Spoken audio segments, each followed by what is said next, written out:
So we used to have like an intro thing, but I just thought it was too cheesy, and so we're recording now. Awesome. So we're Let's just do gonna it. get right into it. So thanks for coming, Tyler. Certainly. Appreciate it, man. We got a little bit of Angels and Envy here, courtesy of Andy Jones at Michael Best. So Cheers. cheers, man. Thanks for coming. So tell us who you are and what your story is and how you got to where you are now.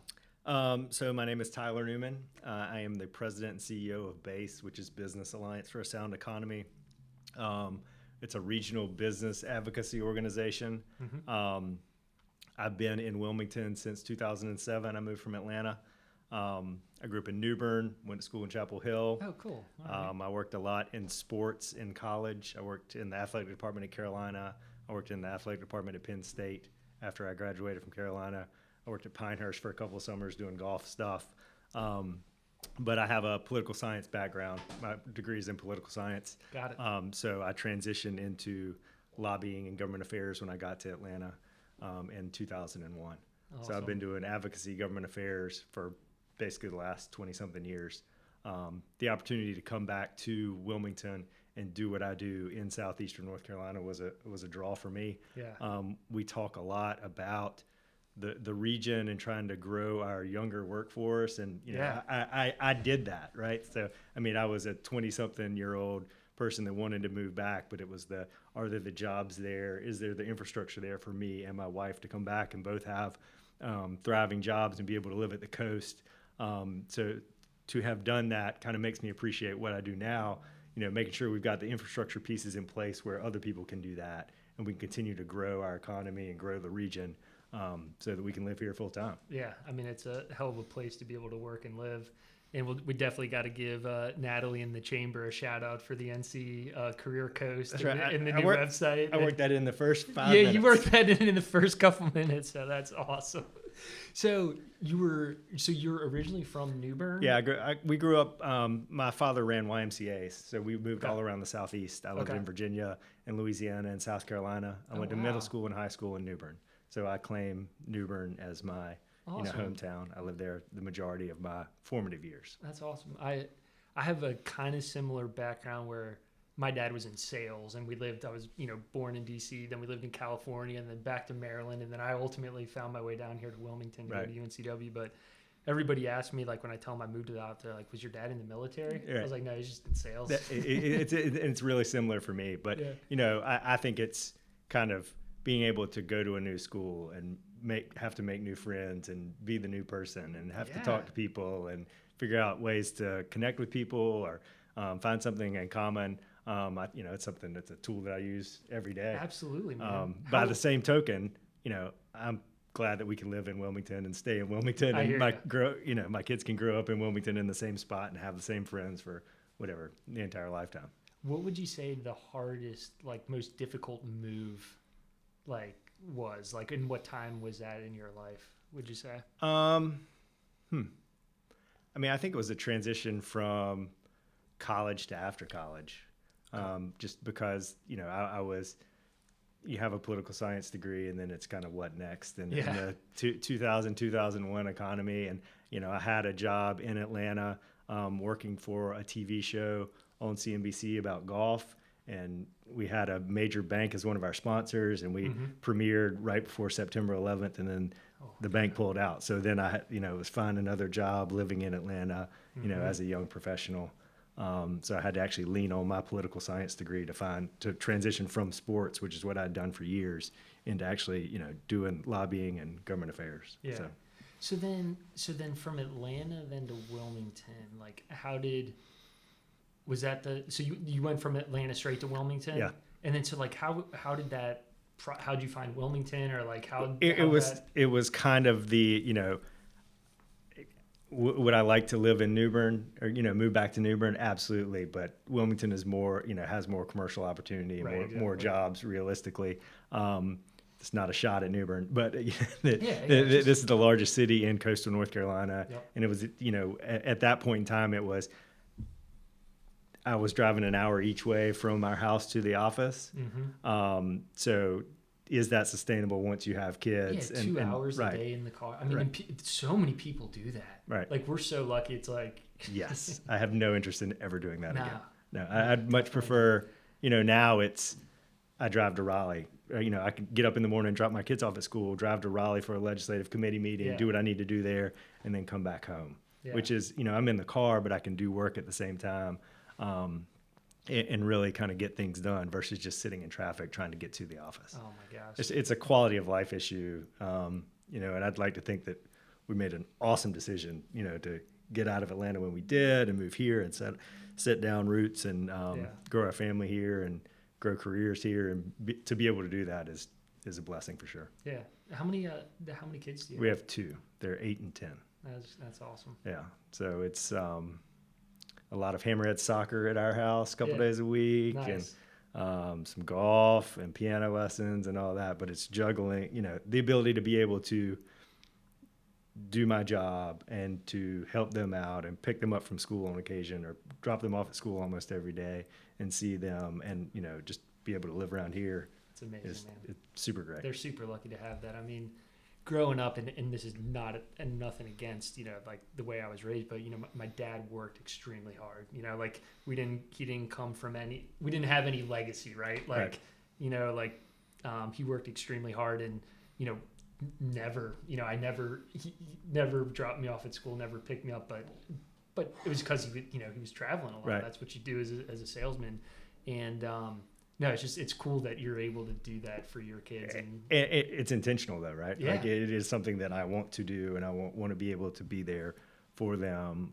You got a finite amount of time when they're in the house, and then you got to let them go do their thing. So yeah, exactly. I like spending time with them.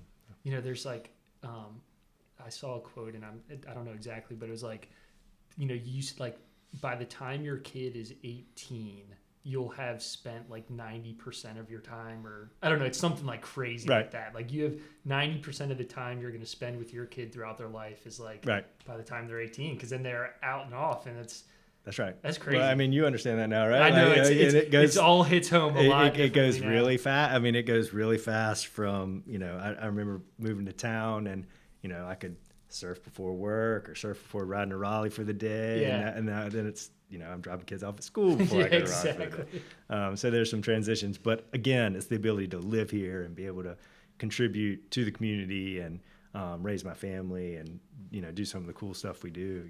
I don't think people fully understand how awesome it is to live in Wilmington. No, I know. All day, every day. And like part of me, it's like, I kind of want to keep it a secret, but no, I mean, it's so much better for the community. I'm of the opinion that we need younger people to continue to move here, right? Like I think the Chamber's, it can't be a retirement. Right. The Chamber's talent initiative is important to draw folks, like myself from 2007 to move here when I did at 29, because it's going to take that. We need that balance in the economy. If we get too top heavy and everybody is 65, 75, whatever, then we really are, everybody's like, we don't want to be Myrtle Beach. Well, all right, well, that's how you get there. Yeah, exactly.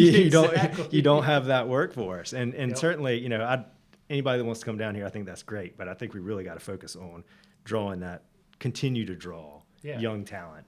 So, I mean, that's a great segue. So the work that you do with BASE, like how...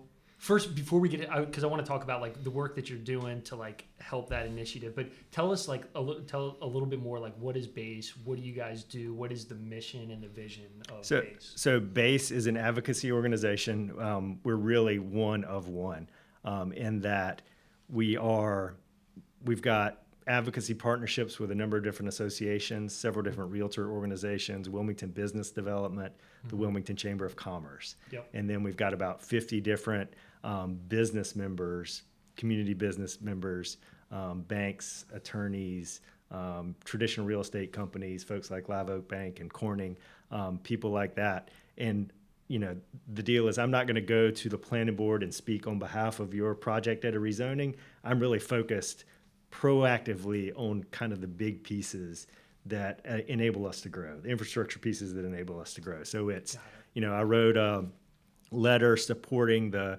$200 million grant for a new Cape Fear Memorial Bridge, and working on sand out at Wrightsville Beach, Yep. and trying to get Brunswick County back into the Wilmington MSA, or homeowners insurance, or some of these big things that are consolidation of infrastructure, water and sewer, where it goes, because we need the jobs to come here, but the people have to have somewhere to live. Right. And they've got to be able to get from where they live to their job.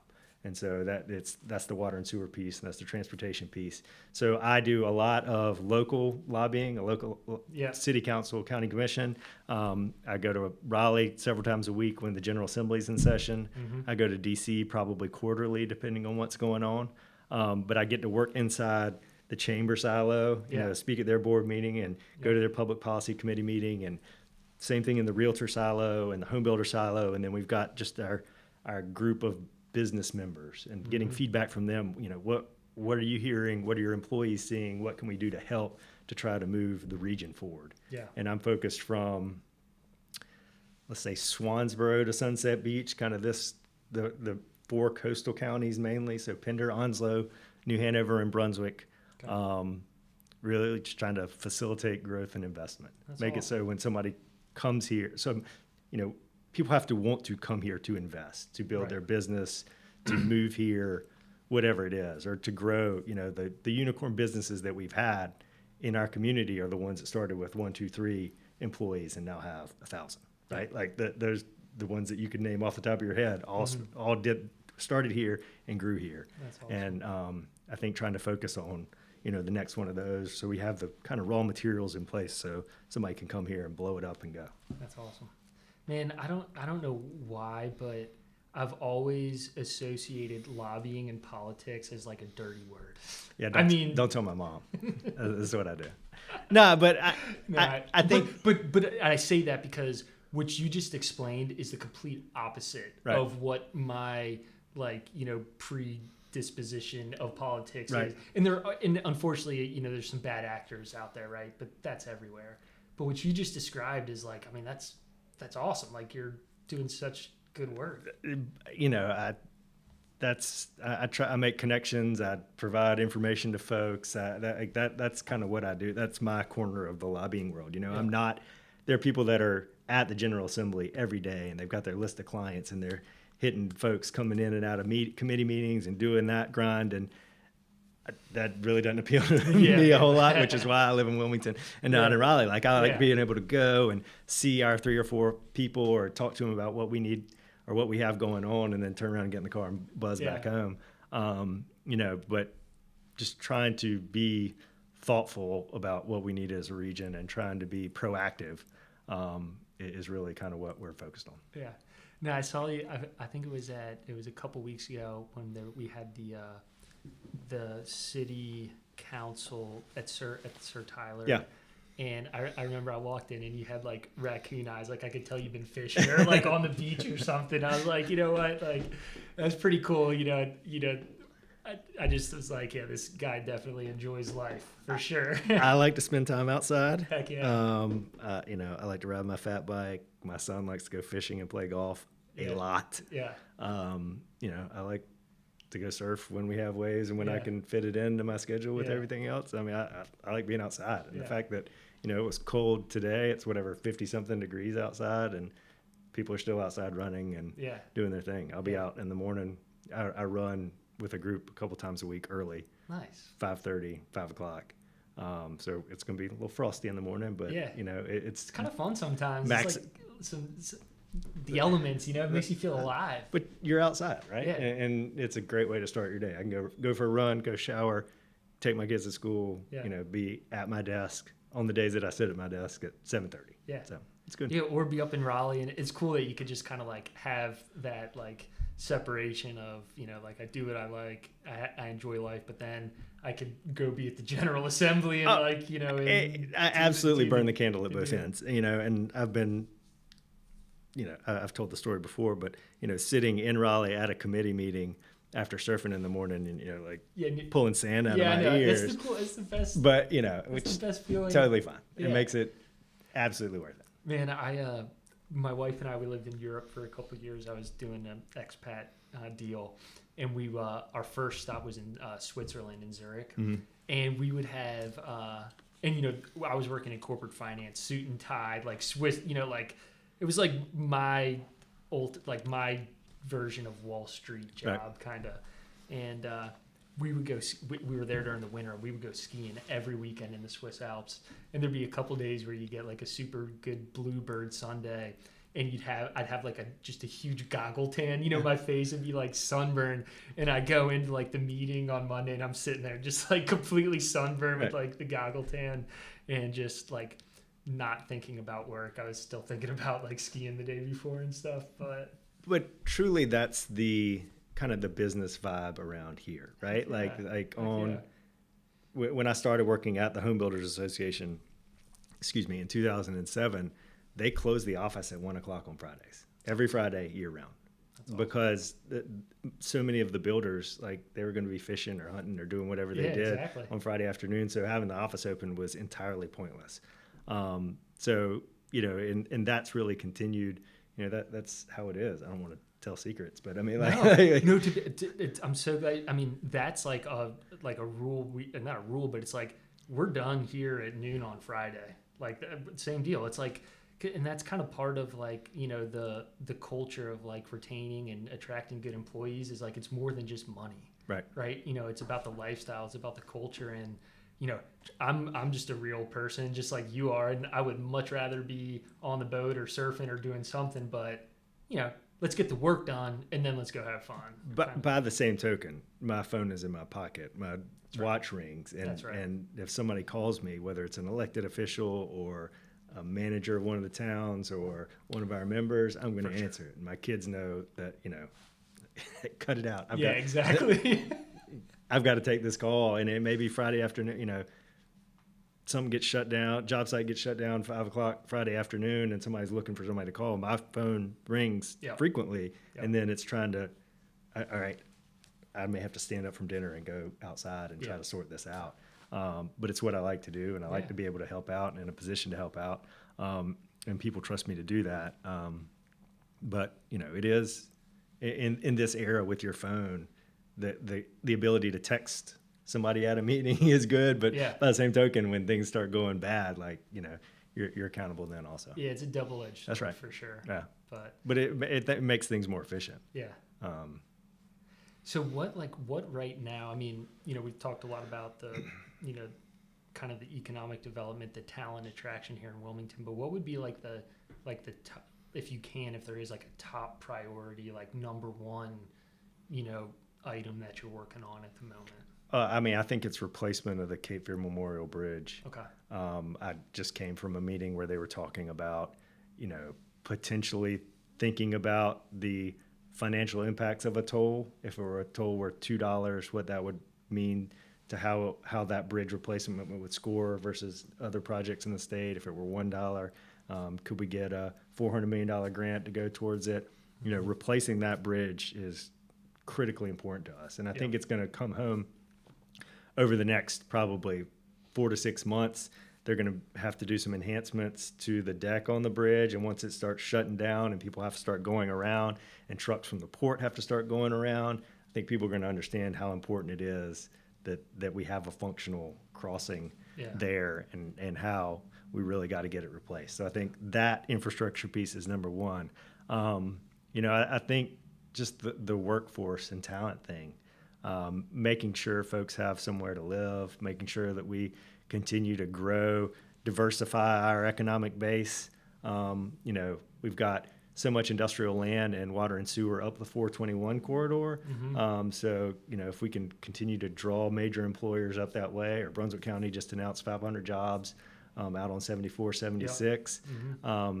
But then also, we've got kids like yourself that, I say kids, but you came here. Appreciate that. Yeah, you came here to go to college, right, at UNCW, and wanted to stay. Yep. And I want to retain as many of those people as we can, right? Yep. Like that, you've won half the battle if you've gotten somebody here, but they've got to have a job on the back end. Yeah. So whether it's a fintech hub or some of the other big companies in town that are hiring, making sure that they've got talent coming in, and then also we've got Novant and the healthcare system that we have, and with our region aging in the way that it is, healthcare provision is going to become so much more important.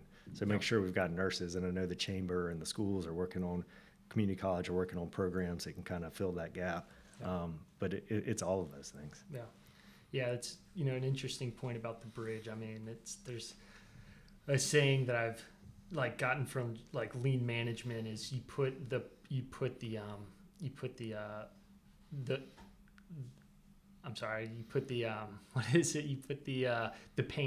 put the pain where the problem is, right?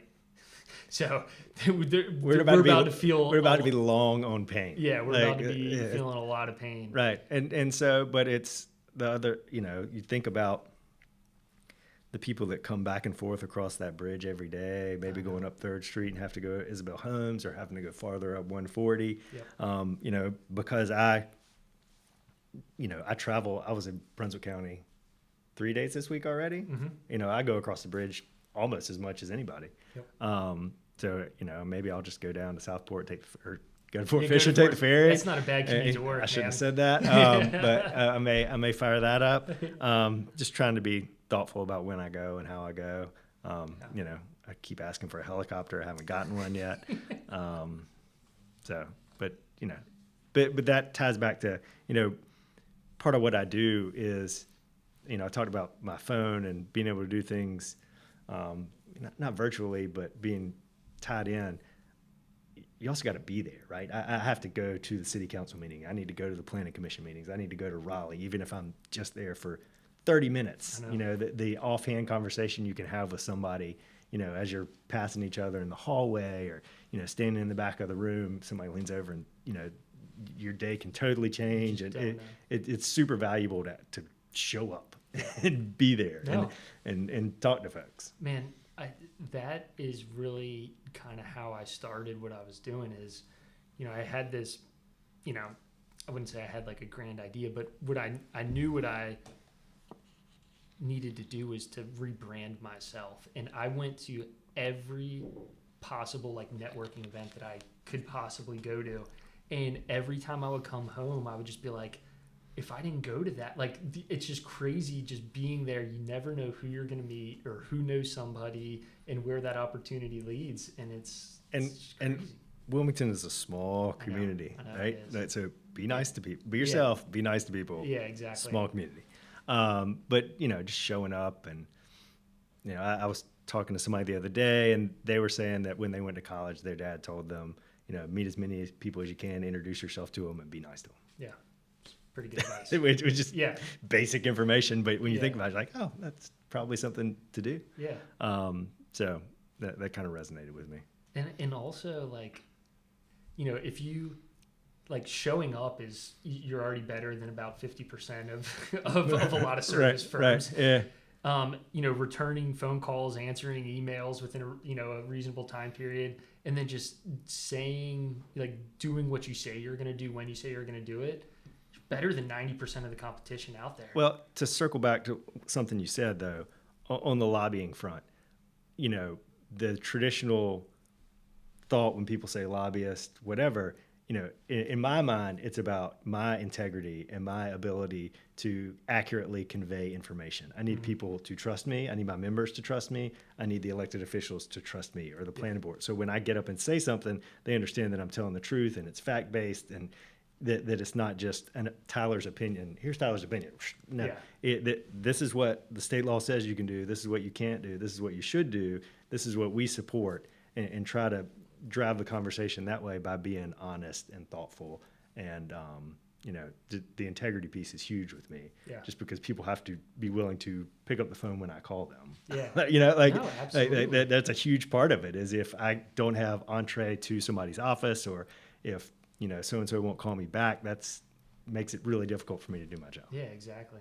So what would you say has been one of like the hurdles or struggles or like hardest parts of like building the reputation or building that integrity, building that trust? Well, so I'm a one-man show, right? So we employee exactly. number one of one. But I think it's the juggling. It's juggling all the things that I have to do, right? I have the association side of what I do, like helping out the associations that I work for, going to the chamber board meeting, going to the Brunswick Realtors meeting, Yep. and running their meeting, or going to the North Carolina Realtors conference in Greensboro, and like that, Yep. to make, doing those things. But then I've got to go out and do the advocacy piece of my job. But then there's also just the back end running a business part, right? Sending out invoices and the management part of it, that takes up a lot of my time.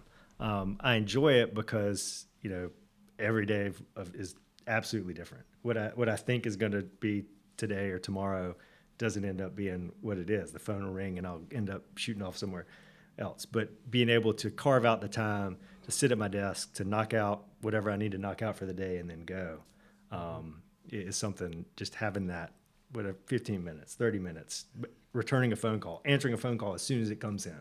Yep. And turn around and go, and being responsive to people, I think, has been, something I've really tried to focus on. Yeah, that's really important. Well, so what is the report, like, how does the board of base drive kind of like the initiatives or the work that you do? So we've got a board and an executive committee. Okay. And it's a mixture of the folks on our board. It's a mixture of some of the associations that are partners of ours to get appointments to our board.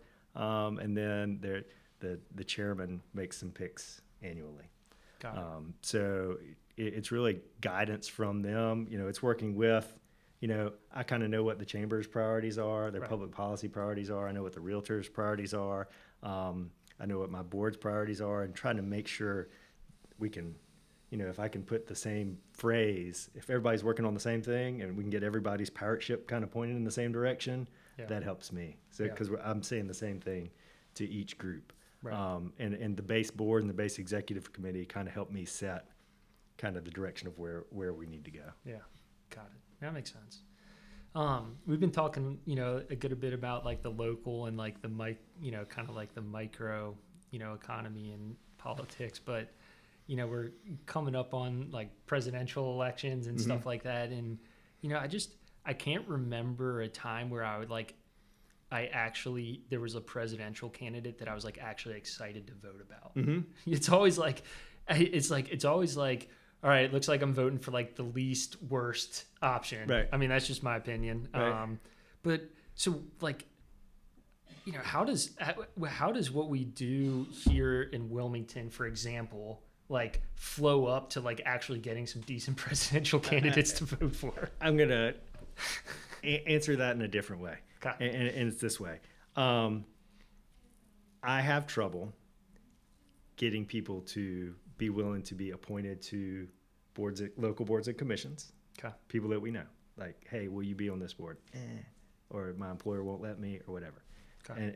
Or unwillingness to do it, or people unwilling to run for county commission or city council, or people unwilling to run for state house. So the bigger the job gets, if I can't get you to be willing to run for county commission where you can live in town and have to go to a couple meetings a week, then you're probably not going to have the time or ability to be in DC several days a week, flying up and back. So I think that just the time commitment involved in serving in some of these roles, I think, is what kind of gives you what you get. Yeah. That's not a shot at anybody. That's just, no, it's just the reality. The reality of the people that can spend the time to be up there multiple days a week or take the time out. One of the folks that I'm friends with that was a legislator had to put his business, basically, he pretty much took a leave of absence from his job so he could go serve in the General Assembly. Mm-hmm. But he was one of the few younger people up there at the time, and it was great because he understood, both our community and the business community, and was able to speak differently than some of the other folks in office. But he wasn't able to balance, his home stuff and his business stuff and his legislative stuff. Yeah. It's a giant, the commitment that people make and the sacrifice that people make that run for office and get elected. I don't think anybody, not Republican or Democrat, I don't think anybody understands how stressful that is. No, I'm glad you say that, because that does kind of change my perspective a little bit, because really, I mean, these people aren't getting compensated much, not if substantially, any, right? Like not enough. They're putting themselves out there. Yeah. And these days with social media and everything else, there's man, you're just a target. You're absolutely a target. And the question is, do you want to do that? Yeah. Do you want to subject your family to that? Do you want to subject potentially your employer to that? Mm-hmm. And so once you start crossing reasons why not, then the people that are willing to do it, God bless them, but it's not really a lot. Yeah. So, I mean, I would argue that we need to support and thank everybody that's willing to run for office. Yeah, absolutely. Because we need them, based on our form of government, we've got to have those folks there. So supporting the folks that are willing to run, or, my standard call is if you want to be appointed to a board or commission, or you're willing to do that, our government sends stuff out all the time about looking for volunteers and looking for people to get appointed. If you're interested in that, let me know, and we'd love to plug you in, because I know that a lot of local governments are looking for folks, or state appointments or whatever else. No, that's really cool. I mean, I've always just kind of like buried my head in the sand when it comes to politics. I mean, again, it's not a good thing. Like it's actually a bad thing. And now that I've have gotten so much more involved with business, it's like, okay, this stuff is actually important, and like, it's crazy to think like, we actually have an input on what happens. Right. But if nobody cares, or if, nobody, takes the time to even give the input, then it's just you're running in circles. There's a lot of times that I'll go to a government meeting and I'm the only non-government person there. Yeah. Which is fine, but I mean, it's literally my job to be there. But right. and on behalf of, kind of our region and the business community, but it happens all the time. So, it's important to me to make sure that we have a voice in the room, or understand what's going on, and trying to be strategic and thoughtful about that. But I think involvement is so huge. Yeah. A handful of people can make a decision that positively or negatively impacts people for a long, long time. So I think it's incumbent on us to make sure that we encourage people to run, and encourage people to serve, and encourage people to participate, and then communicate with them about kind of what we need as a community, or we need as a business community, or, to make sure we're all heading in the right direction. Yeah, definitely. It's a necessary evil. It's part of the process. Yeah. So, I mean, like to that point, like what would be, to like, how do we get, I don't know, like we're not trying to solve the world's problems here today, but you need to hand me that bottle right there. Are you good? No, I'm good. I'm just kidding. We got to figure that out. But I mean, like what do we do to like, get people to do that? Like, how do we? Well, I think so. Some of it is taking some of the burden off, right? Like, I know that city council, if you're elected to city council, then you've got to serve on a bunch of different commissions. And so part of the discussion was, can we minimize the number of different boards and commissions around town that a city council person has to serve on? So you're on the city council, and you get appointed to the planning organization that talks about transportation, and somebody might be on the parks committee, and just like overseeing, and they need that, but that takes away their time to do their job or see their family or anything else. Right, exactly. So I just think being more thoughtful about how elected officials' time is allocated, but that's really that's super way in the weeds. Yeah. Right. Yeah. But also just getting people willing to run, and supporting people that are willing to run, and identifying people that would be good, that are willing to do it. Yeah. Yeah, I mean, we've got so much opportunity here in Wilmington to do a lot of great stuff, and I think that, I mean, my opinion is the finally starting to pay more attention and go to some of the events where I get to meet the candidates running for city council, or even like sit next to a county commissioner at a board meeting and like just get to know them as a person. Had Dane on the podcast a couple weeks ago. Did you get to ask questions, or he just talked all the time? He went for we were laughing. He just started, and I mean, he was perfect.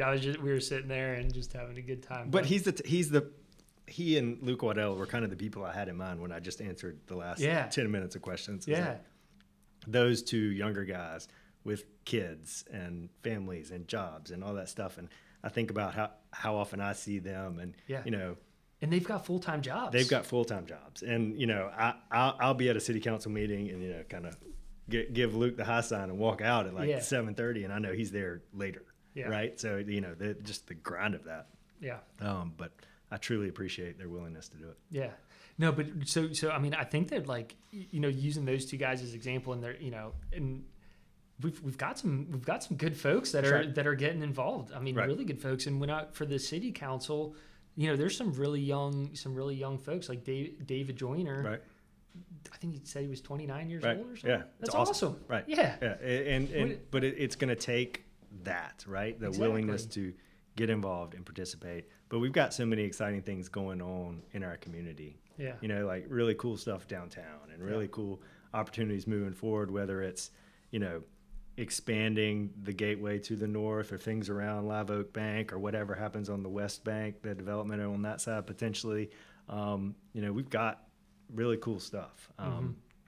I worked for the city as the city's lobbyist for a couple of years. Okay. And like through base or no, directly? I was a city employee. Okay. What time period was that?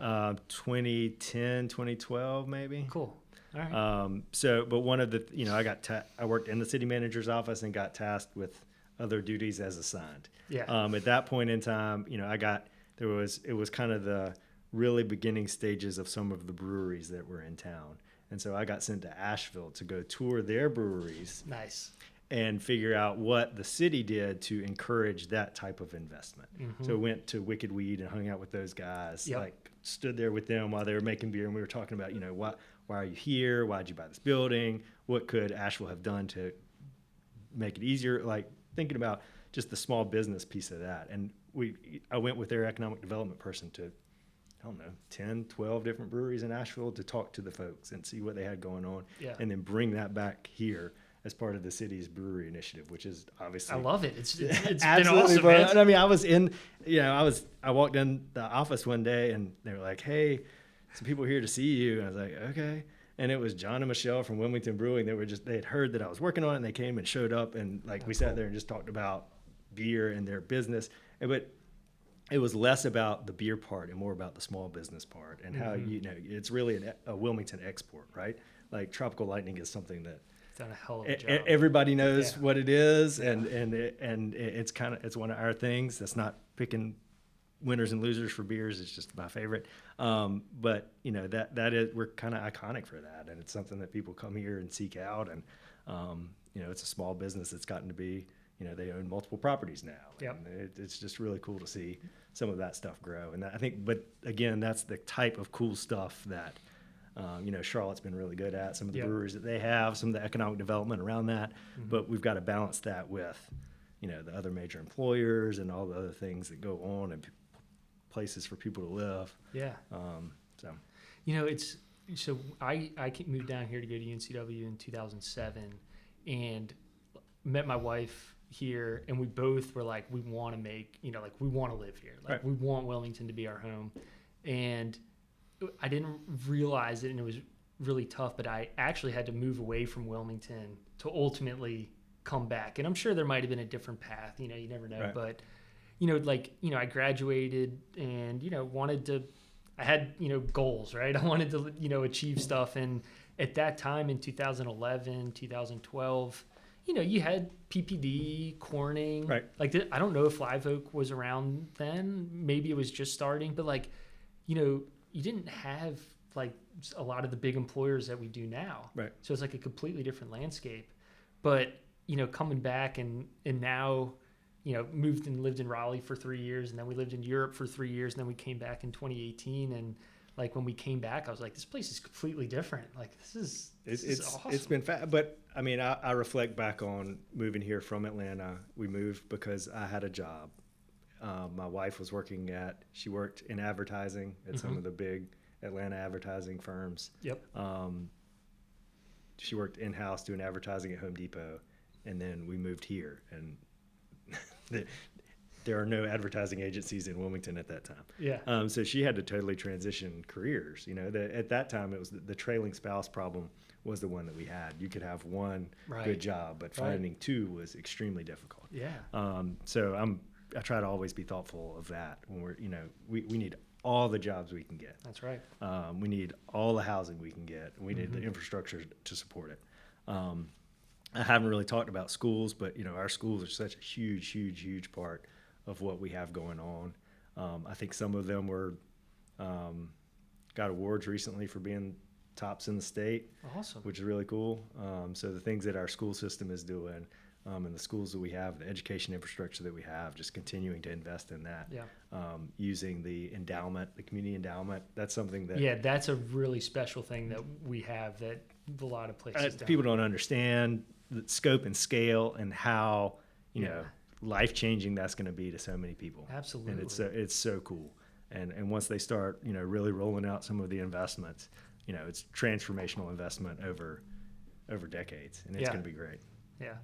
The schools, you know, one thing when I was like in elementary school, I remember having a conversation with my parents, and I don't know how it came up, but like that was when I first learned how poorly teachers are paid. Mm-hmm. And I remember as like a young kid that's like,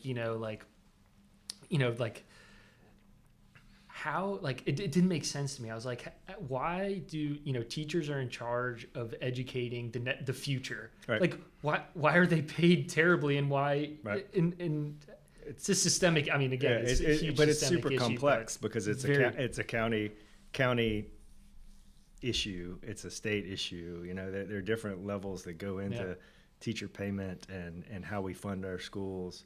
But again, it's getting folks elected that understand that and have an appreciation for it and are willing to, you know, spend money to continue to support it. Yeah. So how does small business development play into all the stuff that we you know, because I have this romantic idea that, you know, small business development can solve a lot of the socioeconomic problems that we have. You know, it's the adage of like, you give someone food, you feed them for a day, but you teach someone to farm, you know, you feed them for a lifetime or something like that. So I can just tell you, like, my small little segment of that is I work every day in the advocacy arena to try to set up our region to facilitate growth and investment, so that somebody can come here, move here, and start a business and grow, you know, grow it to the next big thing. But people have to want to come here, right? And then B, have to have somewhere to live and work and be able to get around and be able to have places for their employees to live and work. And so setting up, so we have a predictable system that projects can get through the process, can get approved, whether it's a building, or, you know, whatever. That's kind of my piece of the puzzle. Yeah. Just making sure that we've got the ecosystem to facilitate growth, and we're focused on that as kind of the North Star, right? We need to continue to grow. People are coming here. The question is how we deal with it. Yeah, exactly. Well, so, you know, if people want to get involved with BASE or involved in some of this advocacy, like, you know, what's a good way for people to get in contact with you? How can we find you? Come not find you at the General Assembly. I'm normally standing in the back of city council meetings. Our website is ncbase.org. Okay. And my contact information is on there. Perfect. You know, my phone rings frequently, text, email, smoke signal, whatever. You know, I try to be really accessible to folks, and BASE as an organization, we have quarterly meetings, normally lunchtime kind of things. I think we're going to have one in probably January with Jeff Bork from the airport. I think is going to be our speaker to talk about, you know, they just got $23 million from the General Assembly. You know, some of the infrastructure investments that are going on over there are awesome. Some of the commercial development that's going to happen over there. You know, those big pieces of our community, we just need to continue to invest in them. Awesome. You know, that one, UNCW. But, you know, folks want to come to a BASE meeting or reach out to me and chat and go have coffee or something, I'm happy to do that. Cool. Really just trying to focus on moving the region forward. Awesome. Well, this is my, you know, you say something out loud to people and then you're more motivated to do it. But I definitely want to figure out how I can, you know, get involved and be a part of that, you know, for me to learn more. You know, my first part would be like, I need to learn a lot more before, but I really, you know, like everything we've talked about is, you know, somehow, you know, indirectly related to why I started this business. Right. You know, like entrepreneurs start businesses because they have a passion for doing something. And I didn't really realize what my passion was. I was just kind of like, I'm definitely not going to do that. So I need to figure out something new to do. Right. And as I've started to do this, I was like, this is so cool. Like the impact that you have on working with small businesses right. and like, what that can do for leadership and the direction of a community is cool. So. And that's why I do what I do. I genuinely like helping people, and exactly. You feel good at the end of the day. I know you. Y'all need to talk to each other. I'll plug y'all together and go surf, and y'all figure it out. But then when that like relationship comes together and they do something, like it's the best feeling. But then we're building towards something as a community. Hell yeah, awesome, man. Well, cheers. Yep. Thanks, sir. Yeah, thanks for coming on. Certainly. It was a good conversation. Anytime.